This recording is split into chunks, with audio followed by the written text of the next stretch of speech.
Puji Tuhan, saat ini kita kembali boleh bertemu. Renungan firman Tuhan pada saat sore hari ini kita akan membaca di dalam 1 Korintus pasal ke-13 ayat yang ke-13. Demikianlah tinggal ketiga hal ini, yaitu iman, pengharapan, dan kasih. Dan yang paling besar di antaranya ialah kasih. Suratan Korintus ditulis oleh Rasul Paulus, ditujukan kepada jemaat Korintus, ditulis pada waktu Paulus berada di Efesus selama 3 tahun, dan tujuan daripada surat 1 Korintus itu salah satunya adalah untuk menegur dan memperbaiki kesalahan-kesalahan yang ada di tengah-tengah gereja Tuhan atau jemaat Tuhan yang ada di Efesus, karena terjadi sesuatu yang tidak beres dalam hal mental, moral, dan kemudian juga kehidupan rohani dan sosial di antara jemaat Tuhan. Nah, salah satu yang ditekankan di dalam suratnya dalam 1 Korintus 13 ini adalah tentang kasih. Tetapi di dalam ayat 13 ini ada 3 hal yang disebutkan, yaitu iman, pengharapan, dan kasih. Dan 3 kata ini seringkali ditulis di dalam ayat-ayat yang lain di dalam satu kesatuan antara iman dan pengharapan dan kasih tidak terpisahkan. Dan Paulus menulis yang sama tentang iman, pengharapan, dan kasih. Mari kita akan melihat tentang ketiga hal ini, apakah itu iman, apakah itu pengharapan, dan apakah itu kasih. Iman. Ibrani pasal yang ke-11 ayat yang pertama, di sana dikatakan iman adalah dasar. Kita baca saja. Iman adalah dasar dari segala sesuatu yang kita harapkan dan bukti dari segala sesuatu yang tidak kita lihat. Kemudian ayat yang kedua, sebab oleh imanlah telah diberikan kesaksian kepada nenek moyang mereka. Ayat 3. Karena iman kita mengerti bahwa alam semesta telah dijadikan oleh firman Allah, sehingga apa yang kita lihat telah terjadi dari apa yang tidak dapat kita lihat. Jadi iman yang sebagai dasar tadi kemudian memunculkan kesaksian. Iman memberikan bukti. Di ayat yang lain, Roma pasal yang ke-10, ayat yang ke-9 dan ayat yang ke-10, Paulus juga menuliskan yang sama tentang iman, tetapi berbeda manfaatnya. Ayat 9 dan 10, jika kamu mengaku dengan mulutmu bahwa Yesus adalah Tuhan dan percaya dalam hatimu, iman, bahwa Allah telah membangkitkan dia dari antara orang mati, maka kamu akan diselamatkan. Karena dengan hati orang percaya dan dibenarkan, dan dengan mulut orang mengaku dan diselamatkan. Jadi kalau iman yang ditulis di dalam Ibrani tadi, iman itu bermanfaat bagi seseorang ketika hidup di dunia, sehingga dari iman itu menimbulkan kesaksian-kesaksian. Dengan iman itu menimbulkan pengertian-pengertian. Dan kemudian di dalam Roma ini, oleh karena iman, maka orang tersebut diselamatkan atau masuk ke dalam kehidupan kekal. Jadi dengan demikian iman memiliki fungsi ganda, yaitu untuk membuktikan selama kita hidup dan untuk disempurnakan sampai mendapatkan keselamatan, yaitu kehidupan kekal. Kita melihat di dalam ayat yang lain, di dalam Matius pasal yang ke-17, di sana ayat yang ke-14 sampai ayat yang ke-21, di sana diberikan judul Yesus menyembuhkan seorang anak muda yang sakit ayan. Dan kemudian apa yang ditulis di dalam dari ayat 19 saja deh. Kemudian murid-murid Yesus datang dan ketika mereka sendirian dengan dia, bertanyalah mereka, pasca Yesus menyembuhkan orang yang sakit ayan, "Mengapa kami tidak dapat mengusir setan itu?" Kemudian kata Yesus, ia berkata kepada mereka, "Karena kamu kurang percaya.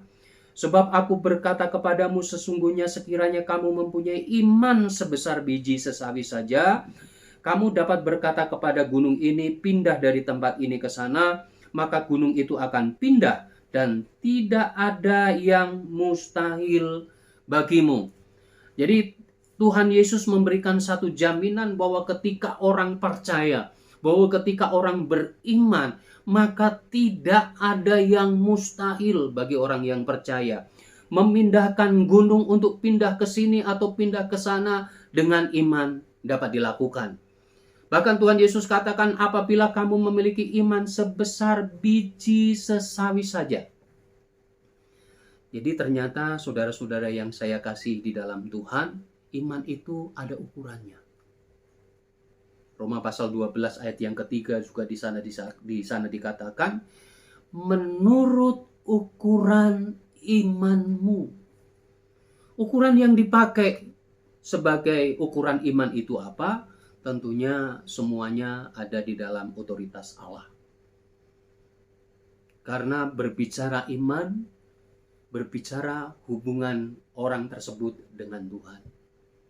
Maka iman adalah percaya, saya ulangi, yang disetujui dengan pikiran dan dilaksanakan dalam hubungannya dengan Tuhan di bawah tuntunan Roh Kudus. Yang bisa tahu ukuran iman itu besar atau kecil hanya Tuhan. Tetapi yang pasti bahwa iman ada ukuran. Pada sekali waktu, ketika Tuhan Yesus sedang dalam pelayanan, kemudian datanglah seorang perempuan yang sudah mengalami sakit pendarahan selama 12 tahun. Dan kemudian perempuan tersebut berusaha dengan segenap kekuatannya, dengan sisa-sisa kekuatannya, karena sudah 12 tahun sakit pendarahan. Dan kemudian di dalam hatinya dia percaya, imannya berkata, bahwa asal aku jamah jumbai jubahnya, asal aku jamah jumbai jubah Yesus, maka aku sembuh. Apa yang terjadi? Ketika perempuan yang sakit pendarahan 12 tahun dia menjamah jumbai jubah Yesus, maka seperti ada kuasa yang keluar dari Yesus, dan pada saat itu perempuan itu sembuh. Kemudian Yesus menoleh dan dia berkata kepada perempuan itu, "Hai ibu, imanmu telah menyelamatkan engkau." Keselamatan bukan hanya melulu di dunia, mujizat bukan hanya melulu di dunia, tetapi sampai kepada keselamatan. Jadi iman dibutuhkan juga pada saat ini ketika kita menghadapi kesulitan, ketika kita menghadapi ujian, ketika kita menghadapi sesuatu yang mustahil dari jangkauan pikiran manusia. Di situ kita percaya, di situ kita butuh beriman kepada Tuhan. Di situ iman diperlukan, dan dari hasil iman itu kemudian akan memunculkan kesaksian demi kesaksian. Pada sekali waktu Yesus bersama-sama dengan murid-muridnya, dia menyeberangi danau setelah pelayanan sepanjang hari. Dan tiba-tiba ketika mereka sedang ada di tengah danau, datanglah taupan yang besar, datanglah gelombang yang besar, dan kemudian murid-muridnya mulai menyibukkan diri untuk mengatasi persoalannya dengan keahlian mereka, karena mereka memiliki latar belakang yang hampir sama, yaitu nelayan. Mereka sudah terbiasa dengan gelombang, mereka sudah terbiasa dengan keadaan laut yang seperti itu, tetapi mereka tidak berhasil. Sampai kemudian di satu titik dia berkata, "Tuhan, apakah engkau tidak peduli kalau kami binasa?" Dan kemudian Yesus bangkit, dia bangun dan menghardik, "Hai danau, tenanglah." Dan Yesus berkata kepada murid-muridnya, "Mengapa kamu tidak percaya? Mengapa kamu tidak beriman?" Jadi dibutuhkan iman, dibutuhkan kepercayaan kita kepada Tuhan ketika kita menghadapi banyak persoalan. bahkan danau pun tunduk oleh iman.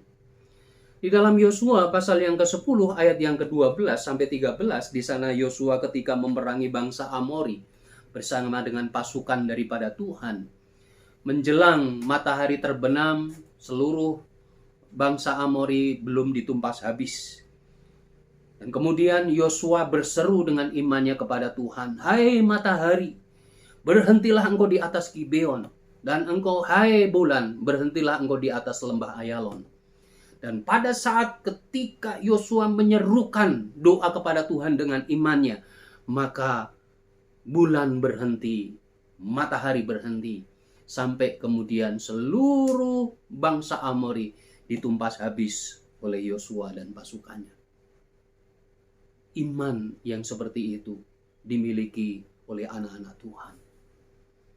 Jadi saudara-saudara yang saya kasihi di dalam Tuhan, ketika kita menghadapi kesulitan saat ini, dibutuhkan iman, dibutuhkan percaya kita kepada Tuhan. Untuk apapun juga, untuk persoalan apapun juga, dibutuhkan iman.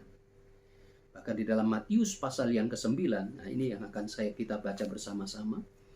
Matius pasal yang ke-9 ayat yang ke-29, firman Tuhan katakan demikian. Lalu Yesus menjamah mata mereka sambil berkata, "Jadilah kepadamu menurut imanmu." Iman siapa ini? Iman dua orang buta. Jadi ketika dua orang buta ini dia berseru kepada Yesus, "Yesus anak Daud, kasihanilah kami. Yesus anak Daud, kasihanilah kami." Kemudian Yesus berkata, "Percayakah kamu aku dapat melakukan hal itu?" Dan kemudian mereka berkata, "Aku percaya Tuhan." Dan ketika mereka memproklamirkan imannya, "Aku percaya Tuhan," maka Tuhan katakan, "Jadilah kepadamu menurut perkataanmu." Iman diproklamirkan dengan ucapan apa yang dikatakan oleh Paulus tadi. Sebab dengan mulut orang mengaku, dalam hati orang yang percaya. Percaya dan kemudian diproklamirkan dengan mulut. Itu apa yang dikatakan Tuhan Yesus. Jadilah kepadamu menurut imanmu, maka meleklah mata mereka. Mereka mengalami mujizat karena pertolongan Tuhan. Jadi iman harus terus kita pegang. Iman harus kita proklamirkan. Iman harus terus kita pertahankan sampai kepada kekekalan. Sampai iman kita menjadi sempurna, yaitu di dalam kerajaan surga. Itu iman. Kemudian pengharapan. Kita akan melihat lagi di dalam Ibrani pasal yang ke-6 ayat yang ke-19. Apakah yang dimaksud dengan pengharapan itu? Apa yang ditulis Alkitab tentang pengharapan? Ayat 19, pengharapan itu adalah sauh yang kuat dan aman bagi jiwa kita yang telah dilabuhkan sampai ke belakang tabir, di mana Yesus telah masuk sebagai perintis bagi kita ketika ia menurut peraturan Melkisedek menjadi imam besar sampai selama-lamanya.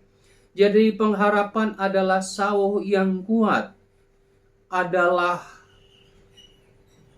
aman bagi jiwa, sauh yang kuat dan aman yang dilabuhkan sampai ke belakang tabir.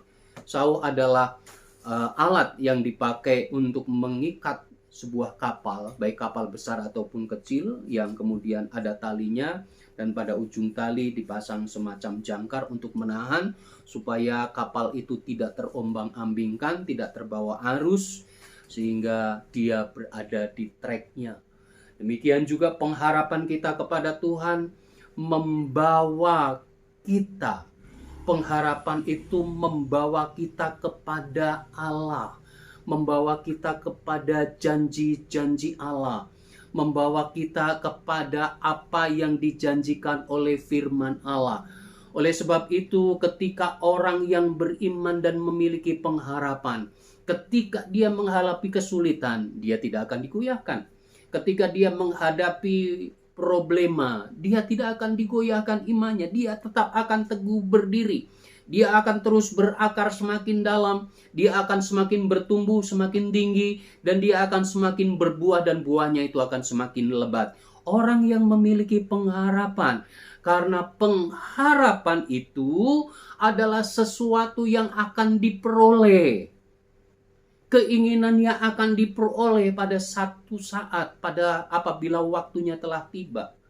Maka firman Tuhan katakan, janganlah engkau jemu berbuat baik, janganlah engkau jemu menabur baik.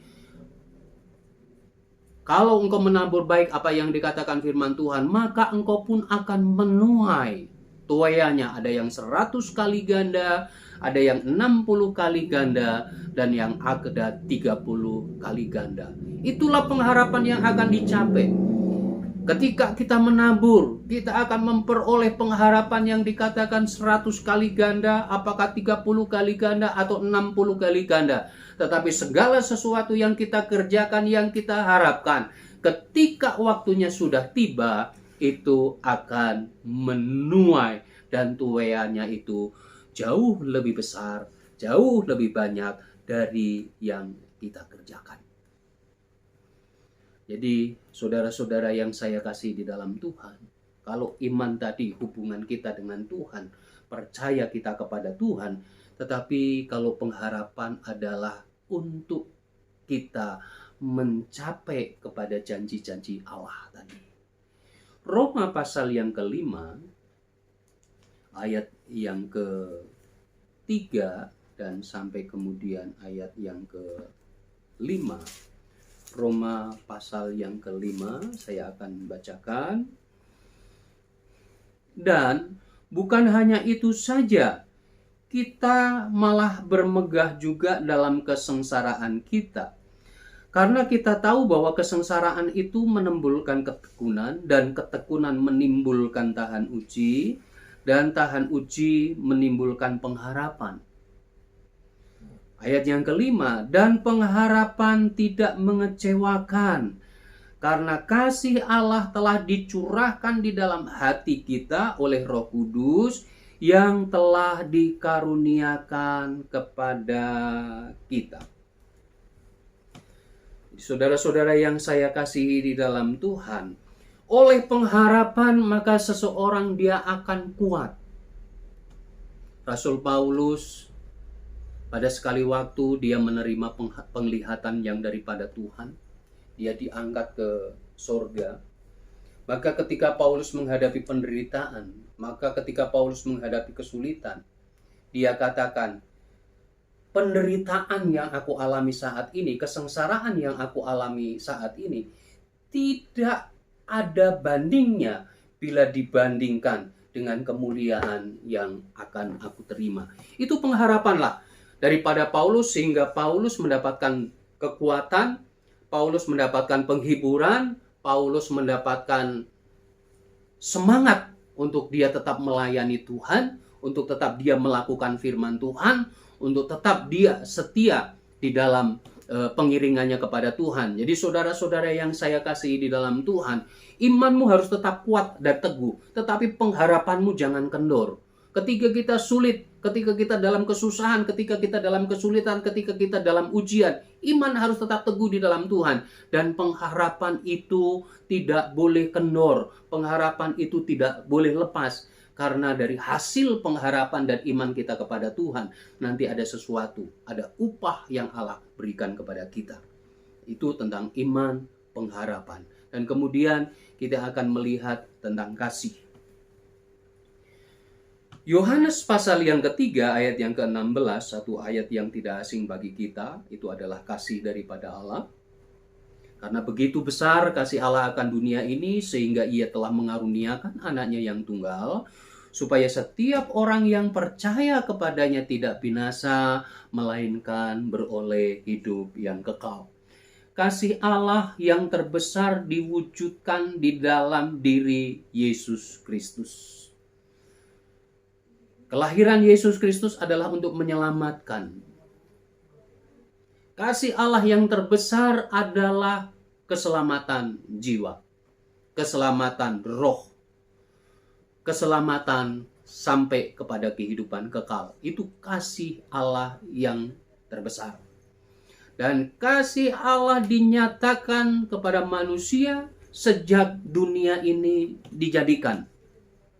Dan kalau kita membaca, kita melihat apa yang ditulis di dalam Alkitab dari Kejadian sampai kemudian kitab Wahyu, di dalamnya ada edukasi tentang kasih.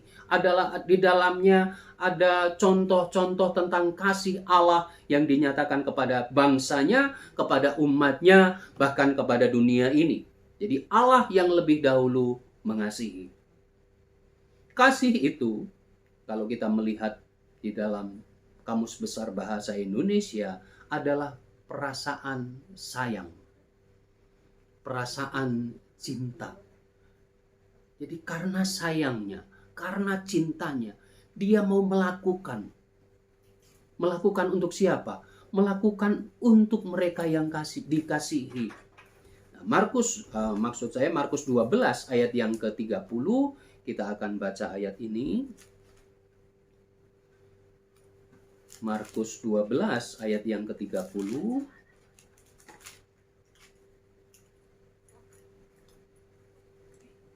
Dan 31 di sana tentang hukum kasih. Ada satu pertanyaan yang dimunculkan oleh ahli Taurat.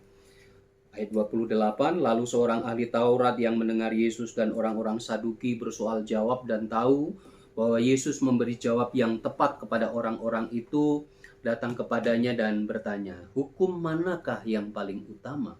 Jawab Yesus, hukum yang terutama ialah, dengarlah, hai orang Israel, Tuhan Allah kita, Tuhan itu Esa. Ayat 30, kasihilah Tuhan Allahmu dengan segenap hatimu, dan dengan segenap jiwamu, dan dengan segenap akal budimu, dan dengan segenap kekuatanmu. Jadi ketika mengasihi, maka dia harus dengan segenap jiwa, dia harus dengan segenap akal budi, dia harus dengan segenap kekuatan. Dan hukum yang kedua ialah kasihilah sesamamu manusia seperti dirimu sendiri. Tidak ada hukum lain yang lebih utama daripada kedua hukum itu. Jadi saudara-saudara yang saya kasihi di dalam Tuhan, bahwa kasih adalah tindakan, yaitu wujud daripada iman dan pengharapan yang dibuktikan dalam perbuatan. Itulah kasih. Kita beriman kepada Yesus, kita beriman kepada Tuhan, dan kita memiliki pengharapan akan suatu kebaikan pada suatu waktu. Bagaimana kita membuktikan iman kita? Bagaimana kita membuktikan pengharapan kita? Yaitu melalui perbuatan, yaitu wujud daripada kasih itu, perbuatan. Apa yang ditulis di dalam firman Tuhan, bahwa iman tanpa perbuatan pada hakikatnya adalah mati. Mari kita akan melihat yang ditulis di dalam surat Korintus ya.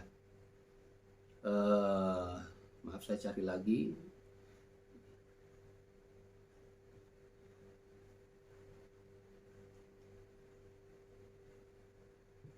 Ya, Yakobus pasal yang kedua. Demikianlah juga halnya dengan iman. Jika iman itu tidak disertai perbuatan, maka iman itu pada hakikatnya adalah mati. Iman harus diwujudkan di dalam perbuatan, dan perbuatan itulah kasih. Kasih Yesus, kasih Allah yang terbesar ketika dia berbuat, dia memberikan Yesus sebagai anaknya yang tunggal. Dan apa yang diajarkan oleh Tuhan Yesus, kita harus mengasihi Tuhan dan kita harus mengasihi sesama. Apa yang kita bisa kerjakan untuk Tuhan? Apa yang kita bisa kerjakan untuk sesama? Kasihilah Allahmu dengan segenap hatimu, dengan segenap jiwamu, dan dengan segenap akal budimu. Itu ukurannya kasih kita kepada Tuhan. Dan ukuran kasih kepada sesama adalah kasihilah sesamamu manusia seperti dirimu sendiri. Itu ukuran. Jadi ketika engkau sudah mengasihi sesama seperti mengasihi diri sendiri, itu sudah sesuai dengan ukuran Tuhan. Ketika engkau mengasihi Tuhan sudah dengan segenap hati, dengan segenap jiwa, dan dengan segenap kekuatan, itu sudah sesuai dengan ukuran daripada Tuhan. Nah, di dalam Alkitab itu ada 4 macam kasih. Atau di dalam bahasa Yunani ditulis ada 4 macam kasih, yaitu kasih eros, kasih philea, kasih storge, dan kemudian kasih agape. Kasih eros adalah kasih lawan jenis, suami istri, laki-laki dan perempuan. Kasih philea adalah kasih sesama teman, mengasihi teman, ada batas-batasnya. Kasih storge adalah kasih persaudaraan antara orang tua dengan anak, anak dengan orang tua, kakak dengan adik, adik dengan kakak, itulah kasih storge. Dan kemudian kasih agape adalah kasih Allah. Keempat-empatnya berguna. Keempat-empatnya harus berjalan sesuai dengan fungsi. Bagaimana kita mengasihi Tuhan dengan kasih agape, bagaimana kita mengasihi sesama dengan kasih philea, bagaimana kita mengasihi pasangan hidup atau orang yang kita cintai dengan kasih eros dalam batas-batas tertentu, dan bagaimana kita mengasihi keluarga di dalam kasih storge. Kasih eros, kasih philea, kasih storge harus dibungkus di dalam satu kemasan, yaitu kasih agape. Artinya, ketika kita mengasihi pasangan hidup, ketika kita mengasihi teman, ketika kita mengasihi keluarga, bungkuslah, landasi itu karena kasih Allah. Sehingga kita tidak kebablasan. Sehingga kita boleh melakukan kasih itu sesuai dengan standar daripada Allah.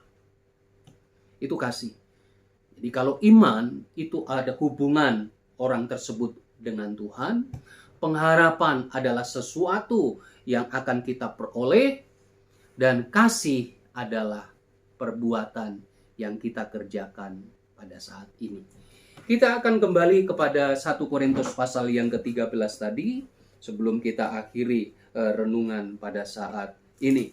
Ayat yang ke-13 saya baca kembali. Demikianlah tinggal ketiga hal ini, yaitu iman, pengharapan, dan kasih. Dan yang paling besar di antaranya ialah kasih. Nah, sekarang timbul satu pertanyaan.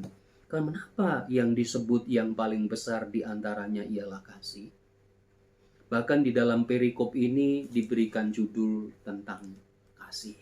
Kita akan baca dari ayat yang pertama, pasal 13 dari 1 Korintus.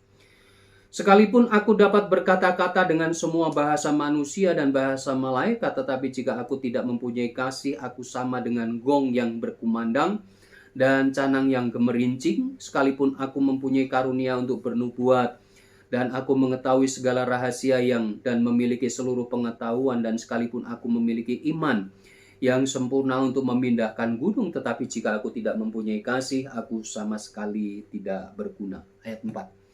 Kasih itu sabar, kasih itu murah hati, ia tidak cemburu, ia tidak memegahkan diri, dan tidak sombong. Langsung loncat ke ayat 8. Kasih tidak berkesudahan, nubuat akan berakhir, bahasa roh akan berhenti, pengetahuan akan lenyap, tetapi kasih tidak berkesudahan. Inilah yang membedakan mengapa kasih disebut sebagai yang terbesar. Karena kasih itu tidak berkesudahan. Artinya begini, bahwa iman dan pengharapan itu sekali waktu akan hilang. Kapan iman itu hilang? Iman akan berakhir ketika iman itu berhenti sampai kepada kesempurnaan. Yaitu ketika seseorang mempertahankan imannya dan sampai kepada orang tersebut masuk di dalam kekekalan. Kita orang percaya kepada Tuhan, Iman dipertahankan sampai kemudian iman itu dapat upah, yaitu hidup kekal di sorga. Maka di sorga tidak lagi dibutuhkan iman. Tetapi kasih tetap berjalan. Kemudian pengharapan. Pengharapan pun akan hilang apabila pengharapan itu telah dibuahi. Pengharapan itu akan selesai ketika pengharapan itu sudah diwujudkan dalam kehidupan kita. Umpamanya, ketika kita menghadapi persoalan, kita menghadapi kesulitan, dan kita bergumul dalam persoalan itu dalam pengharapan kepada Tuhan. Dan puji Tuhan, akhirnya persoalannya itu selesai dan pengharapan itu terbuahi atau terjadi, dan kita sudah tidak lagi butuh pengharapan. Karena kita sudah capek apa yang kita harapkan. Dan akan selesai, akan hilang, tidak butuh lagi pengharapan, sama seperti iman. Ketika kita sudah masuk ke dalam kekekalan, maka pengharapan itu selesai. Tetapi kasih tidak. Sampai kepada kehidupan kekal, sampai kepada kerajaan sorga, kasih tetap berlangsung. Kasih tidak ada habisnya. Kasih tidak selesai ketika seseorang sampai kepada kekekalan, tetapi kasih tetap terjadi di sana. Bahkan dikatakan bahwa kasih itu menjadi sempurna. Apakah kemudian kasih itu lebih besar dalam hal kualitasnya, sehingga menjadikan pengharapan dan iman di bawah kasih? Tentunya maksud daripada surat Paulus tidak demikian. Tetapi saya perumpamakan bahwa antara kasih, iman, pengharapan, dan kasih itu seperti sebuah segitiga. Satu sisi berdiri iman, di sisi yang satu lagi berdiri pengharapan, dan kemudian di sisi yang satunya ada kasih. Jadi antara iman, pengharapan, dan kasih adalah satu kesatuan yang tidak dapat dipisahkan, tetapi dapat dibedakan. Mereka memiliki sisi di tempat yang berbeda, memiliki fungsi yang berbeda, tetapi tujuannya sama. Antara pengharapan, iman, dan kasih satu kesatuan yang tidak bisa dipisahkan. Apakah iman bisa dihilangkan dan hanya membutuhkan pengharapan dan kasih sampai kepada kehidupan kekal? Tidak bisa. Apakah kemudian pengharapan bisa dihilangkan, hanya berdiri antara iman dan kasih untuk sampai kepada kehidupan kekal? Tidak bisa. Atau sebaliknya, hanya butuh iman dan pengharapan tanpa kasih kemudian sampai kepada kehidupan kekal? Tidak bisa. Tiga-tiganya harus berjalan beriringan, harus berjalan bersamaan, dan ketiga-tiganya harus bersatu. Itulah iman, pengharapan, dan kasih. Jadi alasan kenapa disebut sebagai terbesar, karena kasih itu tidak berkesudahan. Setidak-tidaknya yang pertama itu. Kemudian yang kedua adalah ketika kita melakukan kasih, ada sesuatu yang kita keluarkan. Ada sesuatu yang hilang dari kita. Apakah itu waktu? Apakah itu harta? Apakah itu emosi?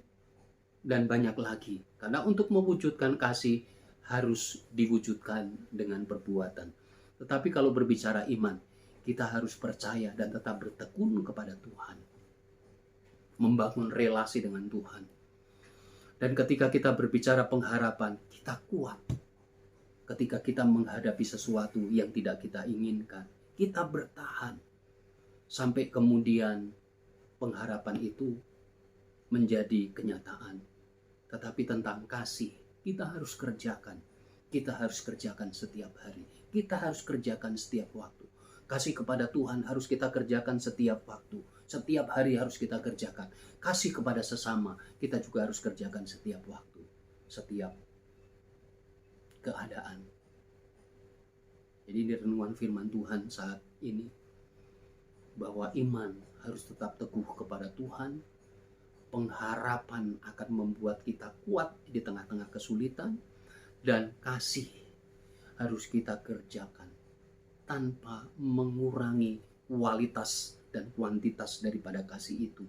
Ketika kita mengasihi Tuhan, kasihi Dia dengan segenap hatimu, dengan segenap kekuatanmu, dan dengan segenap akal budimu. Dan ketika kita mengasihi sesama, kasihi Dia, kasihi sesama seperti kita mengasihi diri kita sendiri. Tuhan memberkati. Mari kita berdoa. Bapa di dalam surga, di dalam nama Tuhan Yesus, kami bersyukur pada saat ini kami boleh kembali belajar tentang iman, pengharapan, dan kasih. Kami boleh kuat, kami boleh berbangga hati ketika kami memiliki iman yang teguh di dalam Tuhan. Kemenangan demi kemenangan, keberhasilan, kesuksesan kami peroleh oleh karena iman kami kepada Tuhan. Dan oleh pertolongan Tuhan, maka segala sesuatunya boleh terjadi. Dan di dalam pengharapan kami boleh kuat, kami boleh teguh berdiri di dalam iman kami kepada Tuhan. Ketika kami susah, Tuhan memberikan kekuatan dalam pengharapan. Ketika kami lemah, ketika kami di dalam kesulitan, ketika kami di dalam ujian, bahwa pengharapan kami kepada Tuhan seperti sauh yang kuat yang akan membawa kepada pembelaan dan kemuliaan yang Allah kerjakan atas kami. Tapi dalam hal ini Tuhan, kami pun tidak boleh melupakan kasih kami kepada Tuhan. Bagaimana kami harus berkorban, bagaimana kami harus bertindak, baik mengasihi Tuhan dengan segenap hati kami, segenap kekuatan kami, dan segenap akal budi kami. Demikian juga mengasihi sesama sebagaimana kami mengasihi diri sendiri. Roh Kudus, kuatkan setiap kami yang boleh mendengar firman Tuhan, yang boleh memahami firman Tuhan saat ini. Dan oleh sukacita damai sejahtera daripada Roh Kudus, oleh kekuatan yang daripada Roh Kudus, sampai iman dan pengharapan dan kasih kami sampai kepada tujuan, yaitu kehidupan kekal. Terima kasih Tuhan. Diberkatilah setiap kami yang mendengar, diberkatilah setiap kami yang menerima, dan diberkatilah setiap kami yang menjalankan firman Allah dalam kehidupan kami. Dalam nama Tuhan Yesus Kristus. Haleluya. Amin. Tuhan memberkati.